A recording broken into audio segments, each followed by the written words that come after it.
ಎಲ್ಲ ಅಭಿವೃದ್ಧಿ ಬಗ್ಗೆ, ಬ್ರಿಡ್ಜ್ ಬಗ್ಗೆ, ರಸ್ತೆ ಬಗ್ಗೆ, ಡೆವಲಪ್ಮೆಂಟ್ ಬಗ್ಗೆ ತಾವೆಲ್ಲ ಹೇಳಿದ್ದೀರಿ, ಸಂತೋಷ. ಈಗ ನಾನು ಕೂಡ ಹೇಳಿದಷ್ಟೇ, ಎಲ್ಲವೂ ಕೂಡ ಅಭಿವೃದ್ಧಿ ಆಗೊಂದು ವಿಚಾರ ಆಗಬೇಕು. ಅದು ನನ್ನ ಲೆಕ್ಕದಲ್ಲಿ ಒಂದು ಕ್ಷೇತ್ರದ ಸಮಗ್ರ ಅಭಿವೃದ್ಧಿ ಯಾವುದಂತ ಹೇಳಿದ್ರೆ, ಎಷ್ಟು ಬ್ರಿಡ್ಜ್ ಕಟ್ಟಿದ್ದೇವೆ, ಎಷ್ಟು ರೋಡ್ ಕಟ್ಟಿದ್ದೇವೆ, ತೋಡುಗ ನೀರು, ಇದು ಅಲ್ಲ. ಒಂದು ಕ್ಷೇತ್ರದ ಇಡೀ ಸಂಪೂರ್ಣವಾದ ಅಭಿವೃದ್ಧಿ ಯಾವಾಗ ಕಾಣ್ತ ಅಂತ ಹೇಳಿದ್ರೆ, ಒಂದು ಕ್ಷೇತ್ರದ ಅದು ಮುಖ್ಯ ರಸ್ತೆ ಮತ್ತು ಪೇಟೆಯಲ್ಲಿ ಒಂದು ಮುಸ್ಲಿಂ ಮಕ್ಕಳ ಮಕ್ಕಳು, ಹಿಂದೂ ಸೋದರ ಮಕ್ಕಳು, ಕ್ರಿಶ್ಚಿಯನ್ ಸೋದರ ಮಕ್ಕಳು, ದಲಿತರ ಮಕ್ಕಳು, ಬಡವರ ಮಕ್ಕಳು, ಶ್ರೀಮಂತರ ಮಕ್ಕಳು, ಎಲ್ಲ ಮಕ್ಕಳು ಕೈ ಹಿಡಿದುಕೊಂಡು ಸಂತೋಷದಿಂದ ನಲಿದಾಡದ ವಾತಾವರಣ ನಾವು ಯಾವಾಗ ನಿರ್ಮಾಣ ಮಾಡ್ತೇವೆ, ಅದು ನಿಜವಾದ ಅಭಿವೃದ್ಧಿ ಅಂತ ಹೇಳಲಿಕ್ಕೆ ನಾನು ಇವತ್ತು ಬಯಸ್ತೇನೆ. ಆ ಒಂದು ವಾತಾವರಣ ನಾವು ನಿರ್ಮಾಣ ಮಾಡಬೇಕು. ಅದು ವಾತಾವರಣ ನಿರ್ಮಾಣ ಮಾಡಬೇಕಾದ್ರೆ ಬರೀ ಶಾಸಕರು ಮಾತ್ರ ಅಲ್ಲ, ಪ್ರತಿಯೊಂದು ಮನೆಯಲ್ಲಿ ಕೊಡೋದಕ್ಕೆ ಸಹಕಾರ ಕೊಡಬೇಕು.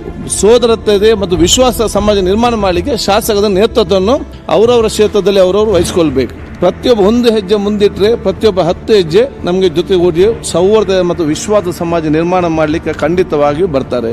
ನಮ್ಮ ಜವಾಬ್ದಾರಿ ಏನು, ನಮ್ಮ ವ್ಯಾಪ್ತಿಗೆ ಯಾರೇ ದ್ವೇಷ ಭಾಷಣ ಮಾಡಲಿಕ್ಕೆ ಬರ್ತಾರೆ ಅವರಿಗೆ ಅವಕಾಶ ಮಾಡಿ ಕೊಡಬಾರ್ದು.